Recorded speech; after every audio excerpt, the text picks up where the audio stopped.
Alejandra is a passionate believer in the transition towards a regenerative society. She has worked for 9 years on sustainable development issues in Mexico and 6 years in the Caribbean, in the island of Cozumel. She has worked with the German Cooperation Agency, the local government and private sectors on implementing strategies and projects related to circular economy, sustainable tourism, urban agriculture, and waste management. So, Alejandra, with such a big background on sustainability and circular economy issues, what really drives you to go along with this path? Can you tell us a little bit of your story and why you came across with these topics? Yes, of course. I'm sharing my screen right now because I have a little presentation. I hope you can see it there. Yeah. So yes, I mean, ever since I went to school, I think I was looking for a meaningful purpose to do. I thought if I'm gonna do work for the rest of my life, it has to be meaningful and purposeful. And I have always been looking for that purpose and kind of experimenting and trying new things and trying to just get to the point to do things that really make me passionate. This is my beginning of the journey in Cozumel. I can sum it up with 3 pictures because these 3 pictures put together the 3 things that I'm really passionate about. One of it was the indigenous culture. I love understanding what this meant for our ancestors, for all the cultural concepts, the spiritual concepts. Of course, nature. This is a part of Cozumel that's really, really beautiful and just in awe with nature and its beauty. And the other picture is a picture also here in Cozumel. They're all here in the Riviera Maya, these pictures, of the current situation for many people, how still we're so unequal in many, many ways. So yeah, this is what moved me. When I came here, this is a picture of kind of how I started this journey. I came from doing my master's in England. I won a scholarship, and I used to work for construction consulting. And when I came here, I started looking at all these issues and started getting involved with the community. And this is the first project that I started. I just liked to be with, understand people. And I was able to go into a program in the region that let me go into the issues in all the region that for conservation and leadership. So this is kind of like the start of the journey here in Cozumel, and then I was able to work with the German government on several studies. So I was mixing kind of my work in terms of understanding, but also doing it in a very kind of personal journey also. These are some other examples of accelerating programs and leadership programs that accompanied me through this process. And I think we spoke about this, Liliana. In this process, I was really into kind of understanding the root causes of everything. I went into, spirituality, wellness, and just trying to understand how all of these issues came and narrowed down to first analyzing and understanding ourselves and why do these issues happen, why do these issues arise, and how to solve them, basically. So yeah, that's how I started. Then we founded Gaia Lab in 2018. This is our new logo, but we in this study, this was our first kind of Very image nice. of what we wanted to do. In terms of the circular economy and stuff. And basically what we do is our mission is to facilitate the transition to a regenerative economy. And we do it through consulting, we do it through education, R&D of eco-technologies, and development of circular businesses. These are some of our designs we've done and prototypes. This is a consulting we did for a company here. And just trying to kind of solve problems as we see them in any way, either through consulting, through products. This is a product we just launched to incentivize composting and food growing. So yeah, this is like a summary of my journey. Nice. But since you are from that specific region in the world, the Mesoamerican reef, what do you think are the main characteristics of that region that in general that also incentivates the pursuit of this kind of practice? What do you have to say about it? Okay, so the Mesoamerican Reef region, you can understand it by it's basically 4 countries. The reef. This reef is the second biggest reef in the world in terms of extension. So it extends all the way from Cozumel, Mexico, to Belize, Guatemala, and Honduras. So when we talk about this region, I'm talking about these 4 countries. And of course, we have that natural and biological richness and beauty. And of course, we have a cultural baggage too in this area. We have the Mayan civilization that also was across these countries. And what has happened throughout the years is that nowadays this region is mainly cruise ship routes.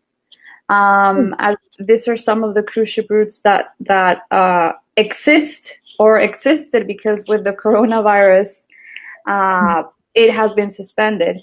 But basically these regions, and when I talk about Cozumel, the example can be explained for the other 4 countries. We're very similar in the economic model and the how our tourism functions. So it's basically mass tourism that keeps the economy. And there's a lot of studies that I have been involved in, and that have been done by the corporation agencies that talk about how this model is obsolete and it's affecting the environment greatly, and it's also not completely beneficial for the communities that live in it, because the way the money or the wealth is being distributed is, as in many places, unequitable. So Cozumel is like a little microcosmos of what happens in the whole world.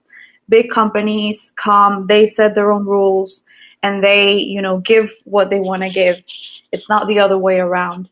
And you can see this lack of wealth distribution in many aspects of the culture. Our culture, I mean, if you see shops, if you see entrepreneurship, it's just all the same. There's no innovation. There's no new outlooks for the model. And this, I'm going to take a little while to explain the problem, because this is kind of the centerpiece of the talk. So this region currently is at risk because the reef is being degraded. So these are old numbers. So it all started in 2018, where we had the sickness called the white syndrome disease. that's starting affecting most of the reef. And we've lost already over 40 to 50% in some species, the brain pillar and star coral, which are some of the main species in the reef. And it's irreversible. I mean, they die. We lost 40% of it in just 6 months, which this is the equivalent degradation of around 40 years. So the degradation of our ecosystems are rapidly being depleted. And just as a side note, the value of coral reefs around the world is $9.9 trillion US versus the value of oil. So this is a source from Reefs at Risk, an organization that has been very successful in promoting and putting out there what's going on with the reefs. But as you can see, we're not really valuing our ecosystems properly, and this is also part of the root of or the center point of the changes that we need to make in the region.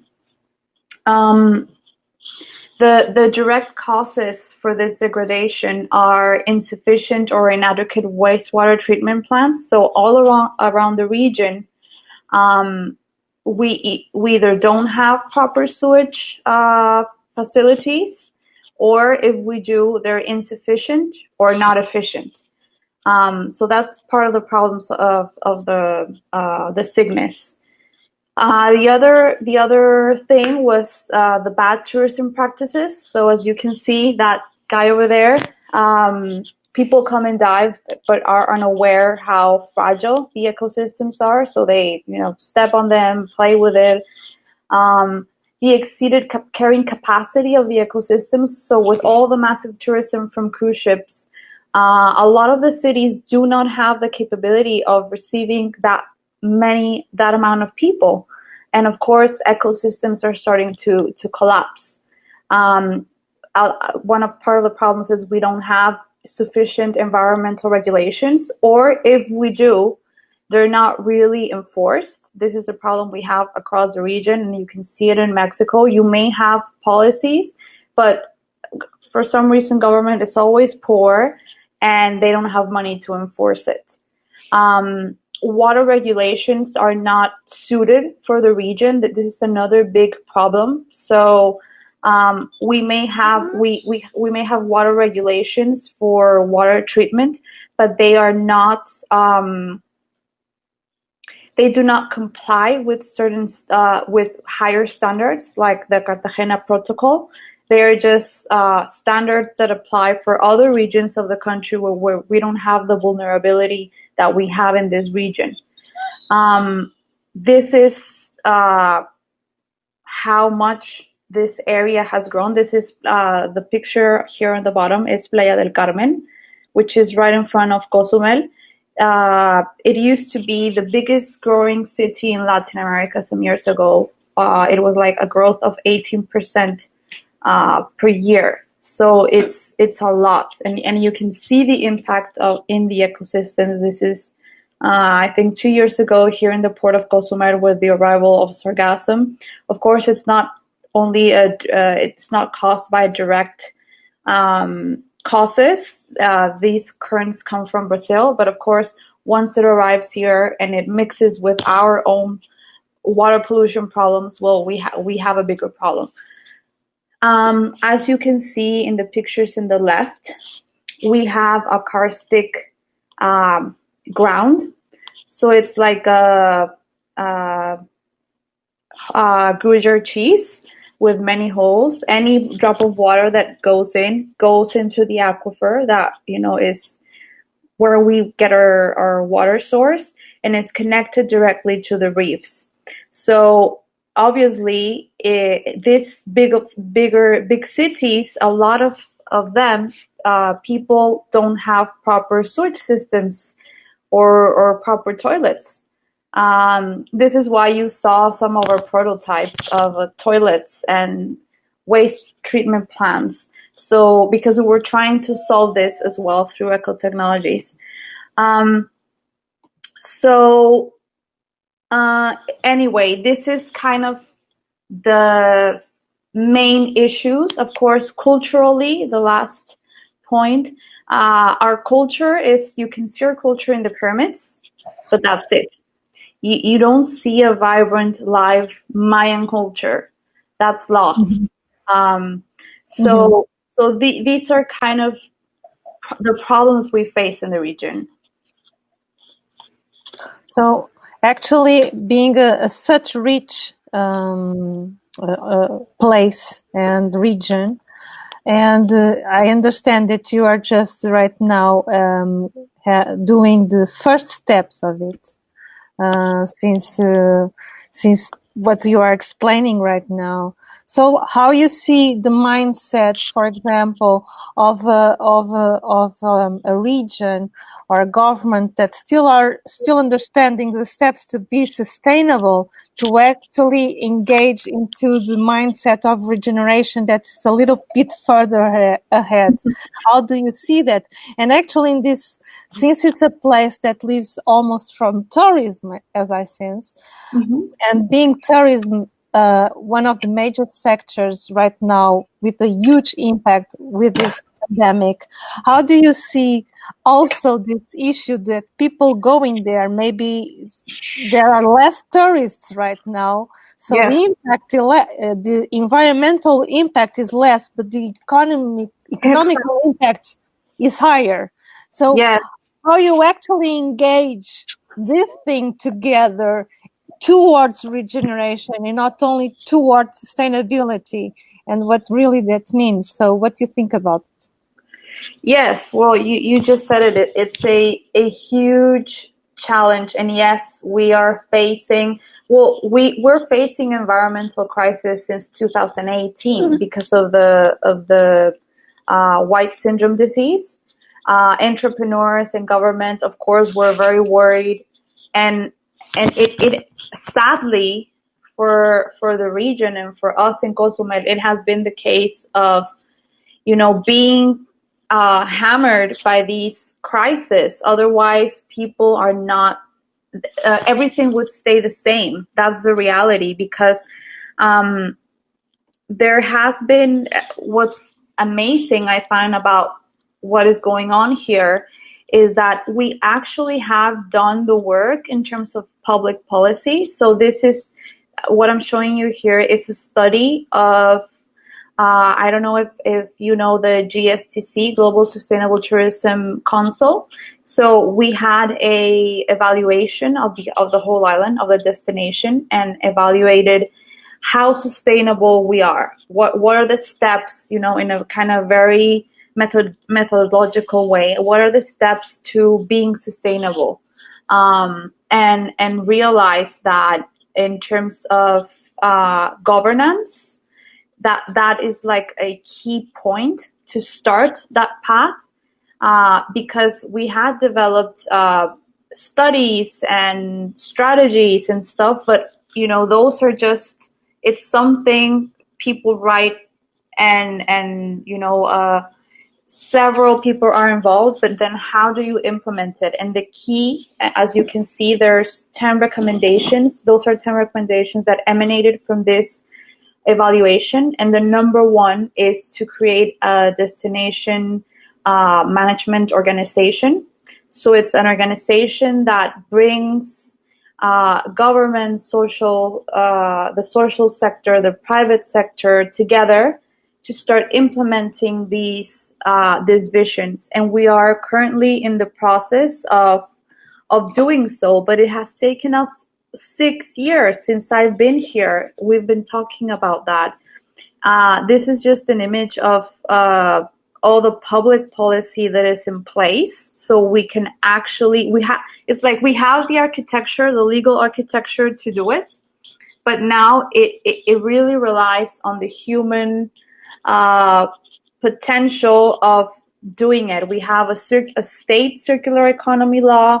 We have a lot of sustainable tourism, waste management, urban agriculture, climate change policies and planning, but we need that common vision. This is a work I did for establishing this DMO with different areas, culture, urban infrastructure, circular or regenerative economics, and environmental protection. Those are kind of like the five areas of how we want to start. And the tricky part or the difficult part has been bringing this group together and establishing this common vision. We are getting there, and of course, I'm part of what I'm doing is bringing into the table these concepts of regenerative circular economy. Sometimes what happens, I think, is that governments or the established status quo is afraid or doesn't really understand what this means. So a lot of the work is kind of taking them by the hand and explaining what this is, explaining how we could do this, explaining how this might work, and of course bringing other examples, bringing other experts to the table that enrich the discussion and that make the status quo less fearful of this change. Mm-hmm. So actually, you mentioned a point, during the morning, you cannot see because it was too early, but with Louise Rupert and with Giles, we touched that topic of stakeholders since a big thing. So how to manage so many people interests as becoming one in the being like symbiotic. It's more than win-win. It's more than a mutualistic gain relationship. It's really becoming a symbiotic relationship. I guess that's the major difficult part, even in a region that is as more than one country, as you explained. So how you deal with that kind of challenge, how you work with government and business and people in community to really have a nature and put all like nature does, that all is takes in place together. So how you at least you are trying to do it. This is the part where I think I'll touch back base on what I started with when I spoke about our own development. I think in this journey for me, I mean, I'm telling you all this in a timeline where you see it as a very logical thing that happened, but it was not logical the way or natural in the way that it happened, in the sense that things are not that straightforward. I look back and I can put all these pieces together, but at that point, it was very unlikely for these things to start coming together. They just started coming together because I think there are people that want this, and indirectly there's we recognize each other in this kind of area, people who have the intention for it to happen. And it has really been an exercise of like passing a ball. So whenever someone has a chance to push this agenda, because there are opposing forces from the status quo, there are. And I don't think this could have happened. We wouldn't be at this point, as I said, if it weren't for the crisis. And these crises have to hit, these businesses that don't want to change hard. So then they are willing to look for an answer. And now that it has hit us, now they're looking here and saying, okay, what is the solution? What can we do? And we have been, the people here in Cozumel that want this change, we have been working little by little. It has taken us 6 years to be here. And yeah, I think it's a matter of not kind of giving up on that mission, being ready, getting really ready and together.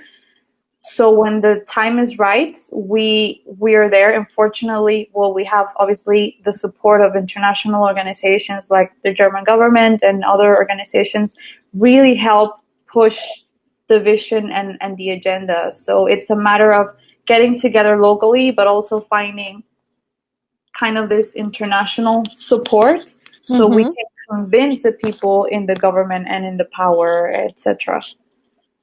Okay, so in a way, you are trying also to build like an example for the tourism, not only sustainable again, but like towards regeneration and to actually what is having a activity basis as tourism and not only, and also the integrate with such a rich natural place like that one is. So, in some way, you are wanting to become like a model towards a sustainable or regenerative tourism model, as I quite imagine, as a reference to other projects or to other regions like this.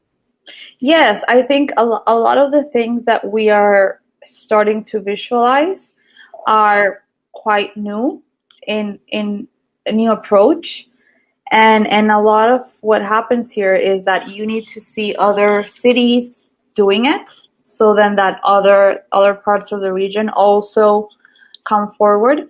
Yeah, part of a work that I did was establish like a basic circular economy functioning for our current model. So this was just a this was an example of how this could look like. Of course, Yeah. this is so for every tourist that comes to Cozumel, they spend around $89. And 87% of this expense, which is not a lot, as you can see, compared to the environmental damage that this causes. And then this $89 stay within just a few companies. So the system is constrained. So for the first thing is how can we, if we don't, we are aware that to transition from this massive tourism model to a different kind of model will take time. But we need to start progressively.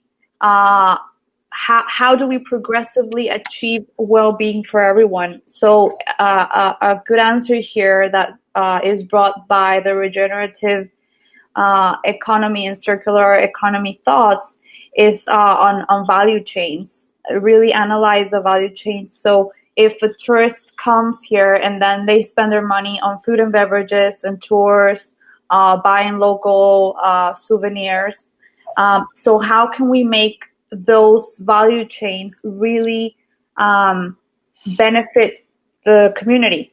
So this is an example of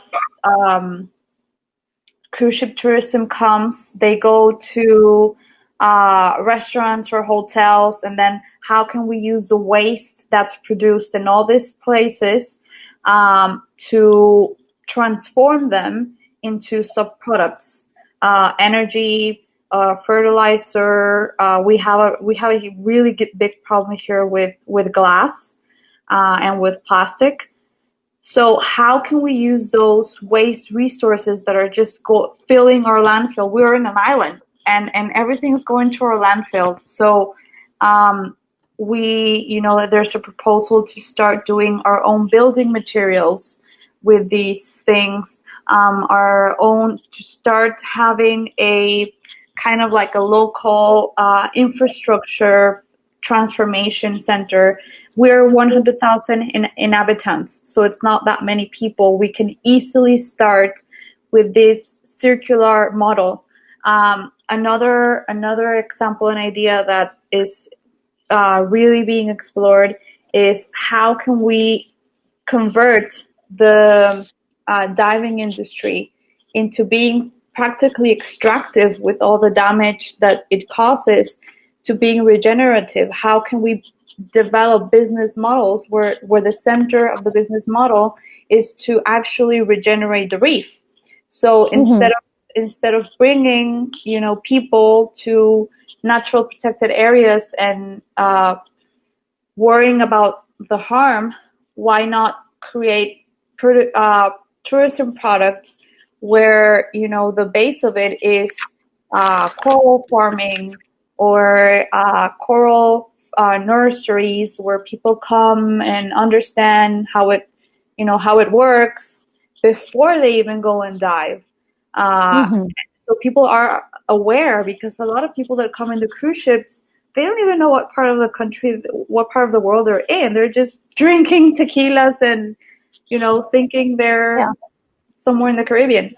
So yes, basically, we need to start from a very basic approach of resources. So what are the main resources we are that we have that are waste, and how can we use them into our economy? How can we reintegrate them into our economy? And how can we create business models that are regenerative of the natural resources we have, which is water, which is a reef, etc. Right. So actually, I'm curious about this. You are in a region which people were always very connected with nature, the Mayan culture and all. So I would like to understand a little bit how you do that engagement, and if actually you have to engage more the people that come outside the place or the people that are locals, and we're always very connected actually with nature. What you have to say about this issue of people in the equation, the locals and the non-local, regarding these concepts? This is such a complex topic. Um, I admire the Mayan culture enormously. I am fascinated by their discoveries and by their architecture and by their cosmovision. But unfortunately, a lot of the local people are even embarrassed. They don't know where they come from. That's Oh, that's really really sad, and that also, I think, is the base of the disempowerment we have as a region, because if you look at it from, you know, an outer perspective, the investors, the companies that come, they are, you know, they're not from here. They're local. I mean, they're global. They're this huge organizations like the cruise ship industry. They set their own rules, and they value us or give us the resources they think that we deserve, and it's like that. It's nothing. So I think that this subject that you touch on is so important, because it, and when you look at it from the individual aspect, it all comes from how much you value yourself and how much you know you feel or you think you are worth. And as a culture, the Mayan culture, it's not valued at all. You may see you know, media or marketing come and see the pyramids in Mexico, but that's about it. Because when you come here and you analyze the culture, it's a dead culture. It's not a vibrant culture. This is a picture of um, there's and there are initiatives from local big companies. Xcaret is a big one. They're very big. They're very famous, and they organize. They're bringing back one of the main rituals that the Mayans had, that was rowing from different ports in the Yucatan Peninsula to Cozumel, because Cozumel used to be a ceremonial center. It used to be a place where only priests lived, and it was the place where they gave tribute to the goddess Ixchel. For me, this was like, wow, I love this. I feel very connected to this in some way. And I decided to do the Mayan travesty. You have to train for like 9 months, wake up at 6 a.m., row. And then on the day where you actually do it, There's these rituals, and you understand a lot of the cosmology. You have to understand the cosmology of the Mayans and the rituals as you do it. You go through a temazcal, you go through a cleansing, and this for me created, like, finished creating my bond to the place, my, you know, honoring where I live, and kind of that commitment to doing what I can to make things different. And this is starting, and this, and you know, that this company is doing a really good job kind of putting the culture up there, but not a lot of people are, you know, are doing this. So I think it's a matter of having in in our agenda as a DMO, the and it is part of the agenda, the culture, you know, to bring back all of this wisdom that unfortunately is lost. And the issue is not only touch the culture part of it, it's really reconnect with that ancient wisdom in ourselves, in that case, with the local people, and as you said, empowering them of the importance of the ancient roots that were really connected and understood the patterns of nature, and bring that it's not a new thing, it's the thing that existed but was lost. And it's actually what you're doing right now, I think. So how you bring also that to the other stakeholders? Well, I it's a whole process that I think you cannot impose in others what you don't live in yourself. So for me, this all this path has shown me, besides you know, the technical aspects and doing all this work in public policy and all these things, it has been very parallel. And this is what sometimes you don't hear in talks. You know, what is a journey behind all of these kind of technical steps? What is a personal journey? And for me, it has been completely parallel. I see that whenever I make a change, or whenever I evolve in some part of myself, it affects my work. It affects, you know, how I can transmit and communicate and bring stakeholders together and earn credibility and earn respect and earn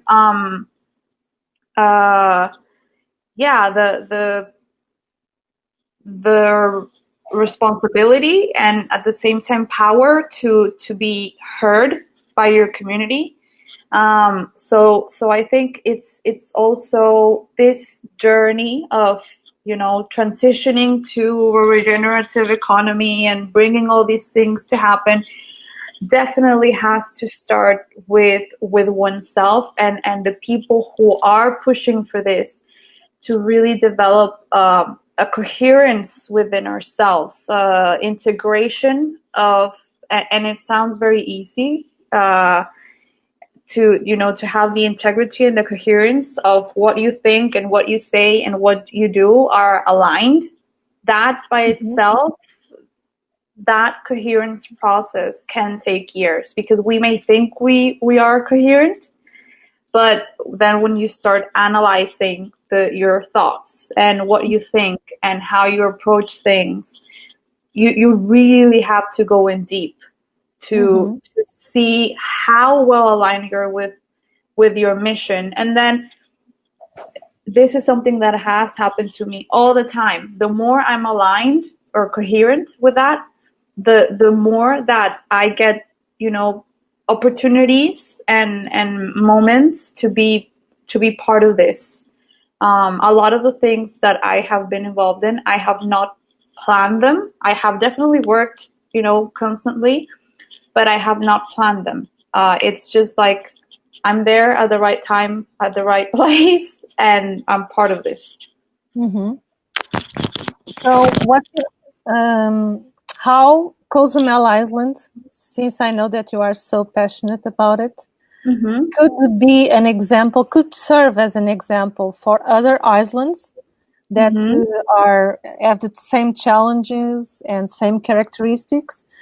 How it could really set the tone to become a regenerative approach of it, to evolve from sustainable to be sustainable, and then maybe evolve to regeneration, and also influence not only the other regions, but actually influence the rest of political issues in international level. How you see yourself achieving that?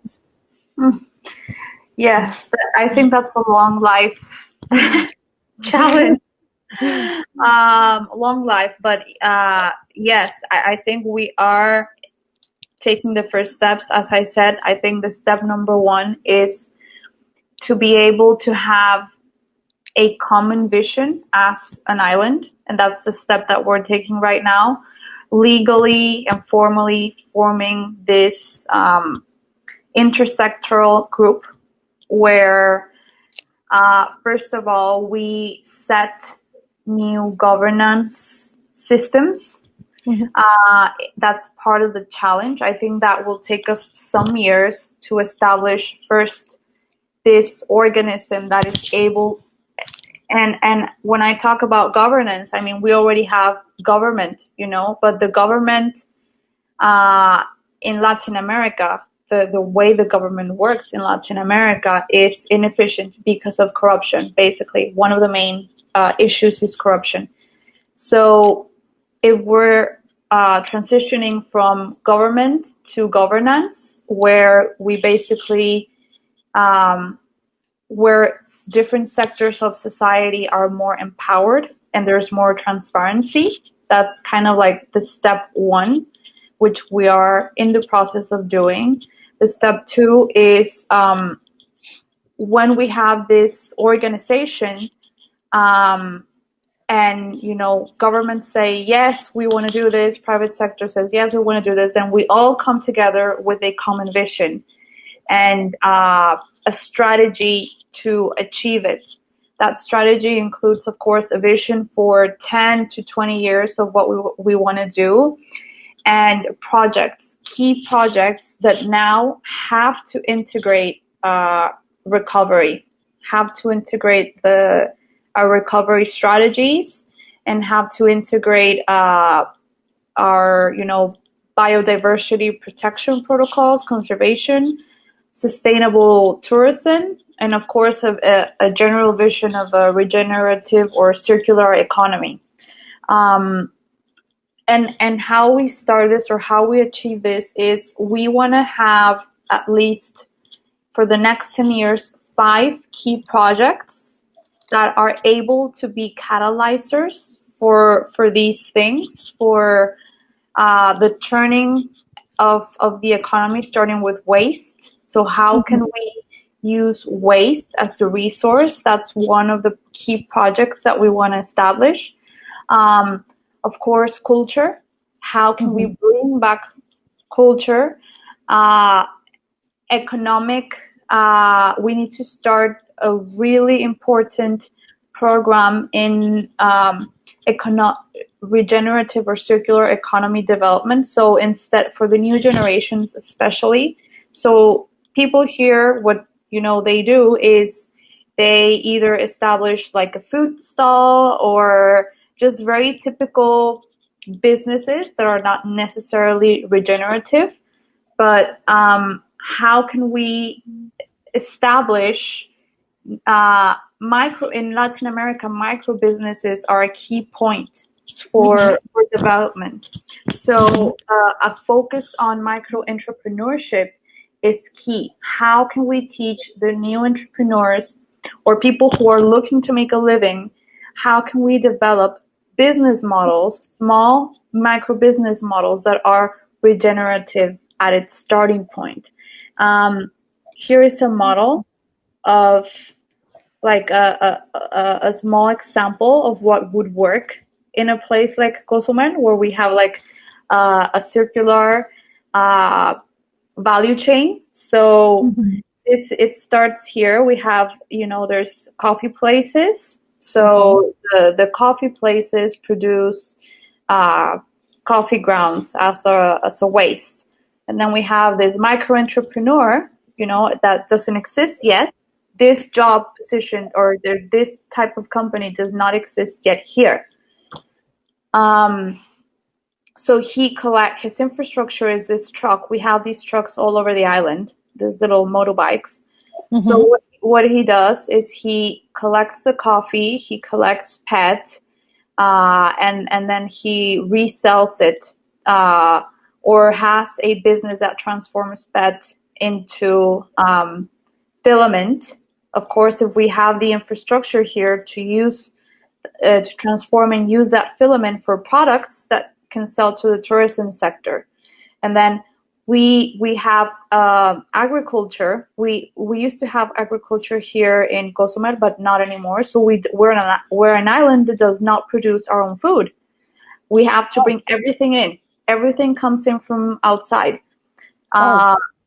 So regenerative agriculture is also a key point for us, and in the whole region to start growing our own food again.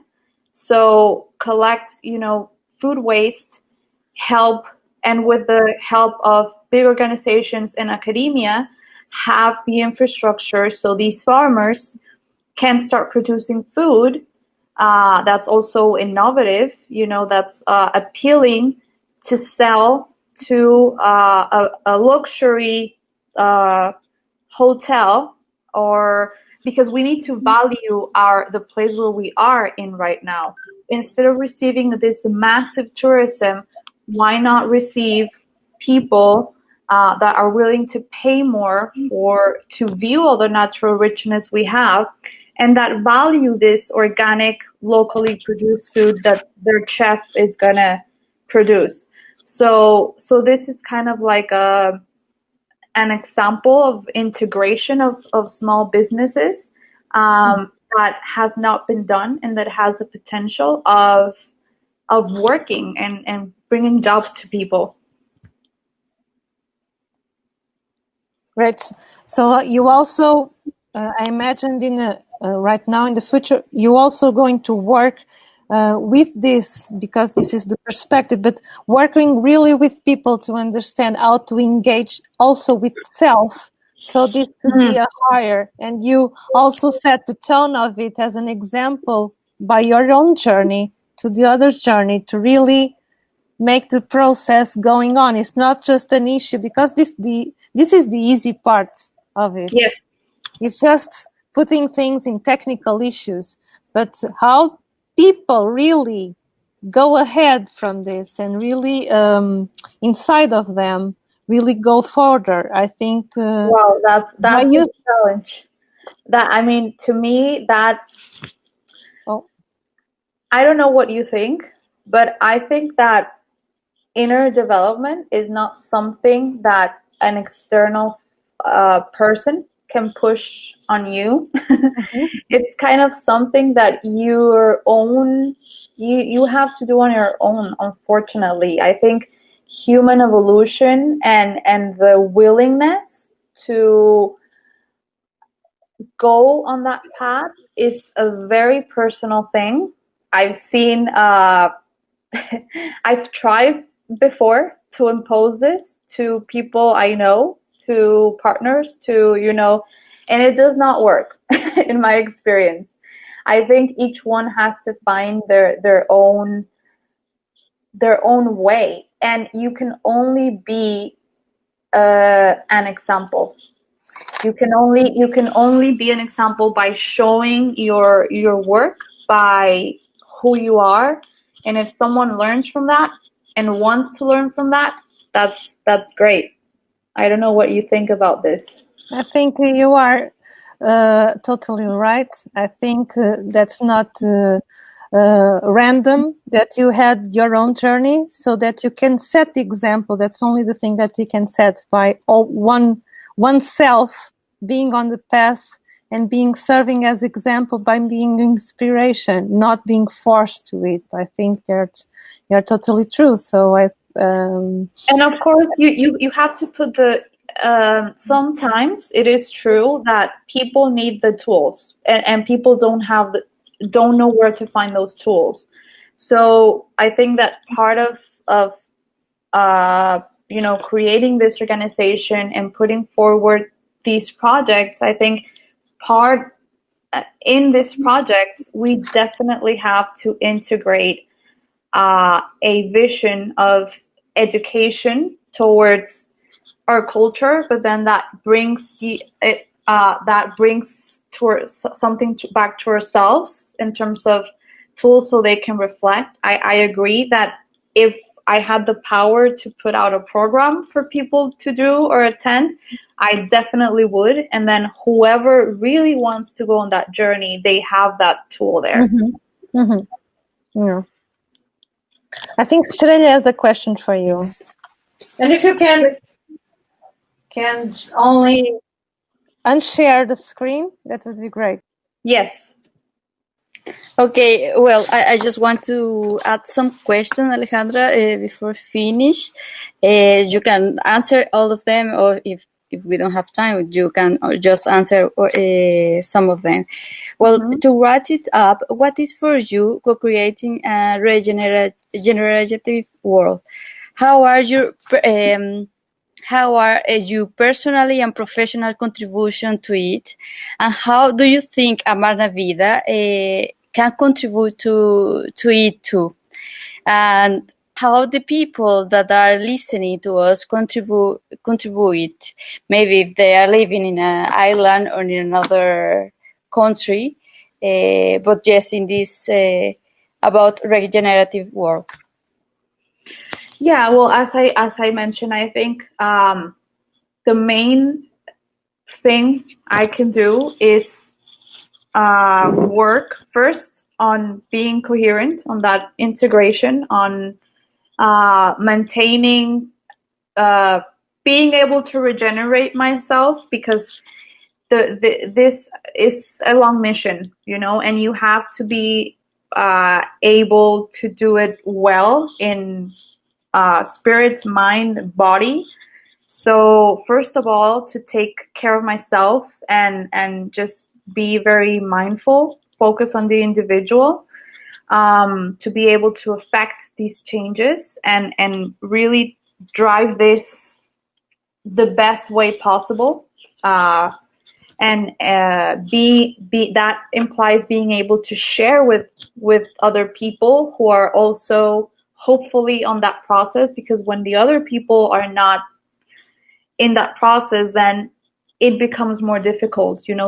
All of these what I presented to you is, if we were all that coherent, that this would happen maybe in 2 years, 1 year, I don't know. But it's always, that struggle with the human interaction. So number one, taking care of yourself, being coherent. And then the other question was how does Amarna fit into this? I think what you guys are doing, Liliana, is really important, because you're connecting us all with this vision, of, I think what really caught my attention, and the reason I was really happy to participate in this was because you're bringing this to the table, the part of individual development, which I think is really, really important, and bringing together professionals and people who are working towards this with this vision is super valuable, that we are all connected, and that through Amarna, we can share experiences and we can collaborate at some point in different things. I think that's really important. And then for the rest of the people, I think it's a matter of focusing on first, again, on your well-being, and then discovering what is your contribution to this, if you want to be part of this. I think we are all pieces in a puzzle, pieces of a greater puzzle, and it's amazing when you find what piece you are and how you connect with other pieces. So yeah, that's what I can say.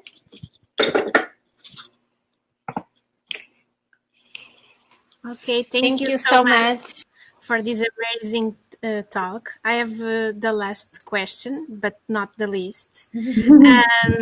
It's because I really would like to know when I can find your work and projects. For example, I'm really interested about the toilet system. So can I, where I can know more about your projects and work? So I was sharing my screen, but I'll tell you my email, Alejandra at Gaia-lab.com. Our webpage, Gaia-lab.com. It's right now not working, but it will. We also have social media in Instagram, Gaia Lab Solutions, and in Facebook. So you can contact us on by those mediums. And we also have to say that all that we are here jointly, Amarna Vida will also promote the work of all the partners in a way that are here today. So, of course, also in your work, we're also going to more and more share with all. So that's the thing. So thank you so much, Alejandra. Thank you.